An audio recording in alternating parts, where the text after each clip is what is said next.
Baik, terima kasih untuk pemirsa yang masih menyaksikan. Tadi juga sudah ada penjelasan yang cukup komprehensif dari Cak Hud terkait bagaimana kemudian kalau masyarakat banyak yang punya sudut pandang bahwa media massa atau bidang penyiaran ini cenderung didominasi oleh kepentingan politik dan juga bisnis semata, sehingga mungkin masyarakat merasa bahwa oh, informasinya kok hanya memihak salah satu pihak atau mungkin tidak netral dan segala macam. Tapi tentu masing-masing narasumber mempunyai perspektif yang berbeda-beda. Kalau tadi kita sudah menyimak bagaimana dari Cak Hud untuk memberikan sudut pandang dan juga penilaiannya, kemudian saya akan ke Ketua KPID Jawa Timur, Bapak Yosua.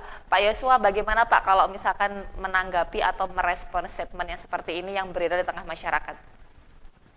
Saya mau protes dulu, ini diskriminasi. Masa yang dipanggil Cak Hud cuman Pak Udiono aja? Saya dipanggil Mas, Siap, nanti salah. Pak Oh, Rohani siap, dipanggil salah. Bu.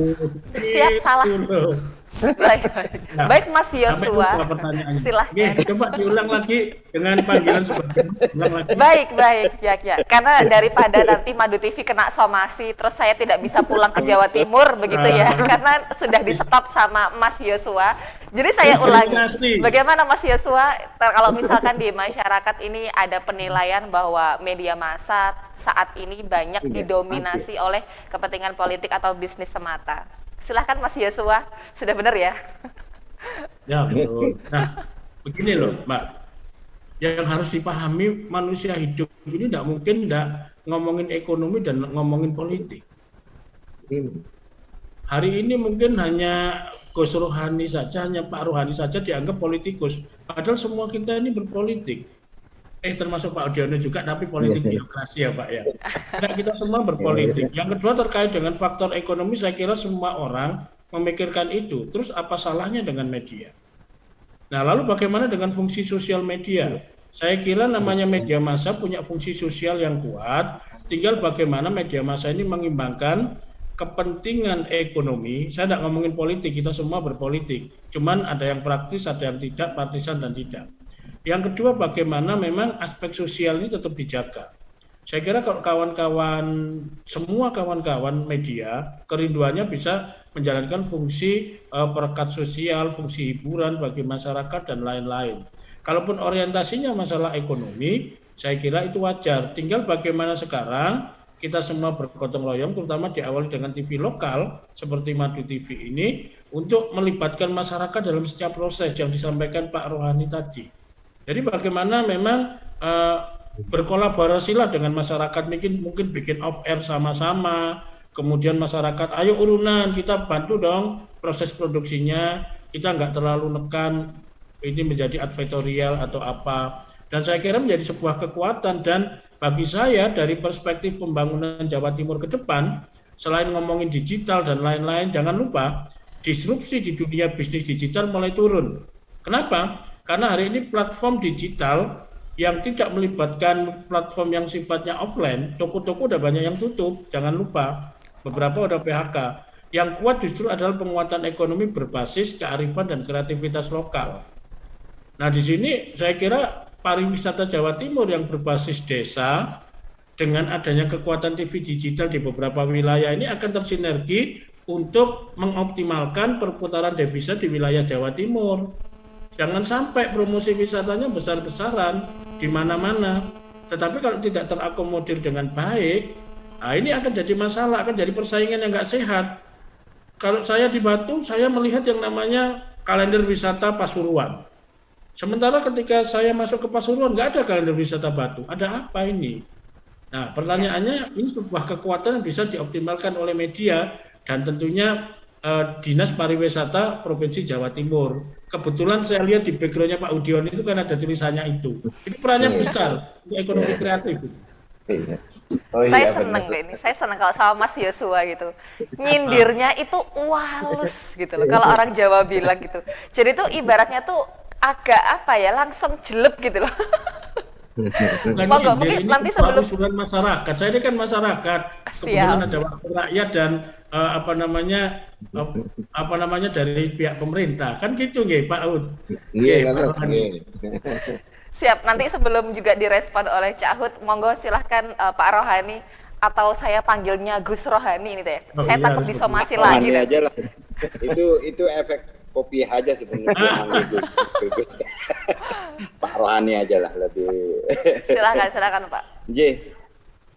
Saya pikir gini, bahwa pembangunan itu tidak bisa dinafikan adalah produk politik. Artinya bicara APBD, APBN itu adalah hasil pembahasan antara DPRD dengan kemudian eksekutif. Nah, DPRD ini kan eksekutif juga merupakan produk politik, sehingga kemudian tidak bisa lepas dari itu.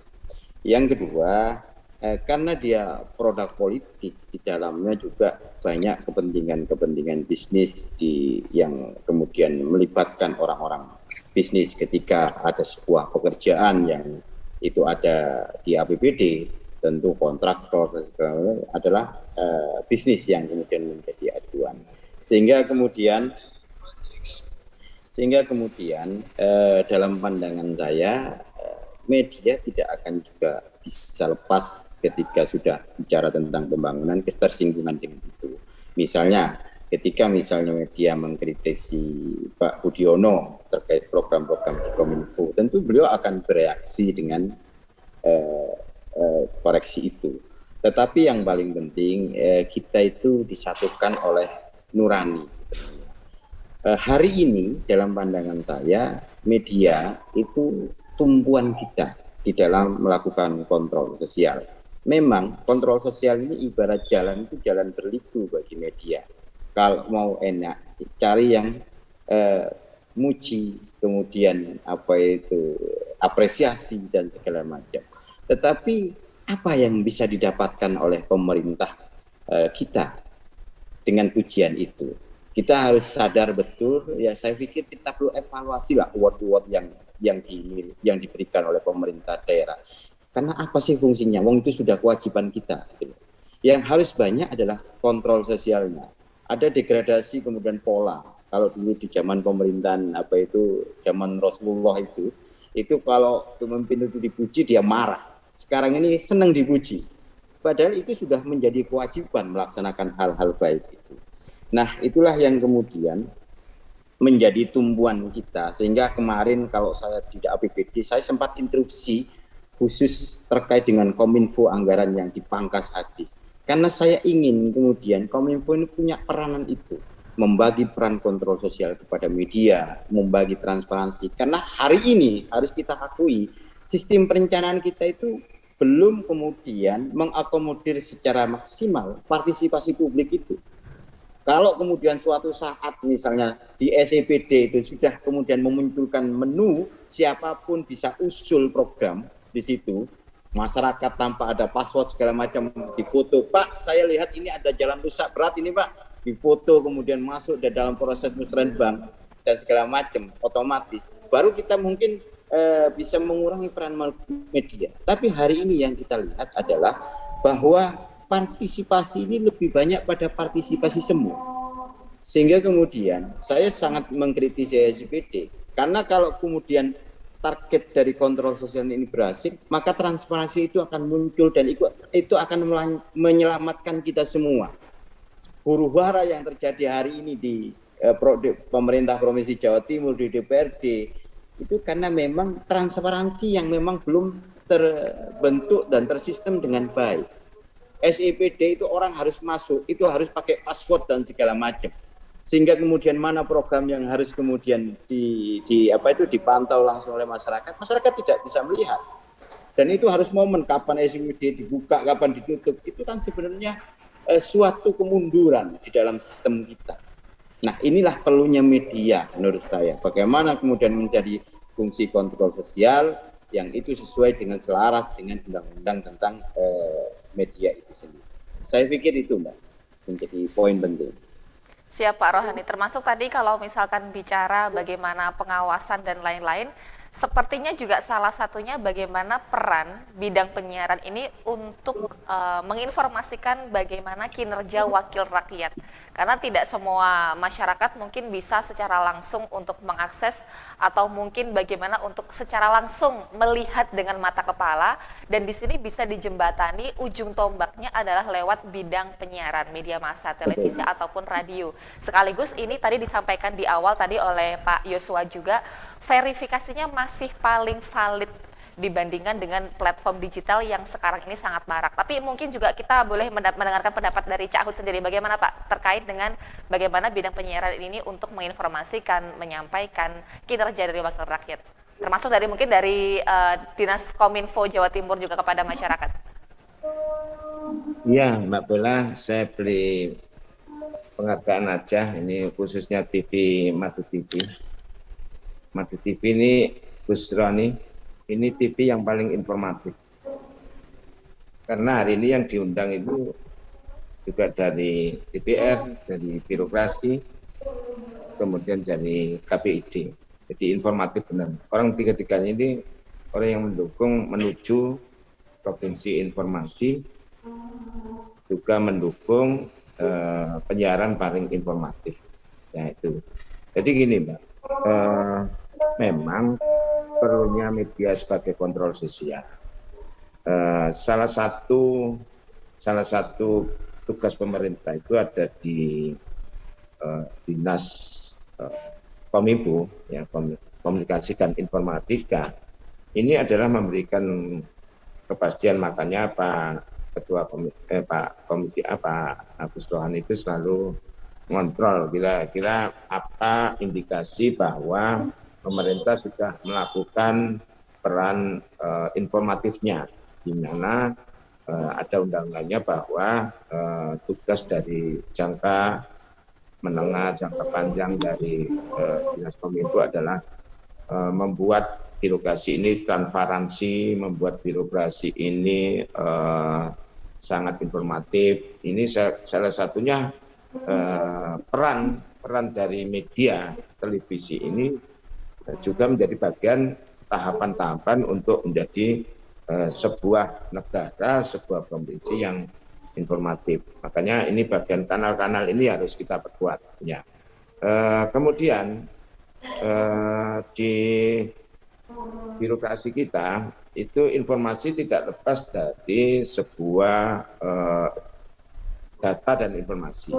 Sekarang kita bersama Komisi A sedang mempersiapkan satu data Indonesia, ya, satu data Indonesia, di mana satu data Indonesia itu memberikan informasi tentang perekonomian, tentang sosial, dan ini sebagainya. Kemudian di pemerintah itu juga ada KPID yang bermitra dengan KPID sifat sosial. Di pemerintah juga ada pejabat pengelola informasi daerah, ya, pejabat pengelola informasi daerah. Juga ada komisi informasi. Nah, ini saya kira kanal-kanal informasi termasuk TV, dan ini sudah secara hukum, secara ekosistem itu sudah terbangun dengan kuat. Hanya seperti kita ketahui bahwa ketika masyarakat ingin mendapatkan informasi, itu kanalnya sudah tersedia di masyarakat. Ada komisi informasi, ada pejabat pembuat informasi. Ya, mohon maaf tadi bukan karena kita Pak Gus, ini karena Jawa Timur kemarin juga mendapatkan penghargaan provinsi paling provinsi informatif. Nah, ini dengan tujuan kita bisa berkaca diri, oh ternyata provinsi lain yang ada yang terbaik, ada yang kurang baik, ini sebagai kita dasar untuk melakukan evaluasi kegiatan-kegiatan yang kurang bagus. Nah, ini saya kira ini penting ya Mbak Bella, bahwa secara sistem, secara ini sudah siap, sehingga inilah yang kita kuatkan, jejaring-jejaring informatif ini harus sering komunikasi, sering sinergi, ya, untuk bisa IKI katanya Gubernur, inovasi, kolaborasi, dan menjadi inovatif untuk kepentingan informasi dari masyarakat yang bisa dimanfaatkan oleh masyarakat. Jadi ya ini saya berharap juga Madu TV yang hari ini bisa berkolaborasi dengan pemerintah, dengan anggota dewan, dengan KPID, ini sesuatu yang IKI, inisiasi, kolaborasi, dan inovatif untuk menuju informasi yang lebih berkualitas. Saya kira itu Mbak Bella. Siap, Cak Hud. penjelasan yang sangat komprehensif dan sebenarnya masih ada. Kita akan lanjutkan, tapi sesaat lagi pemirsa kita akan kembali lagi. Tetaplah bersama kami dalam Wanita Talk hari ini.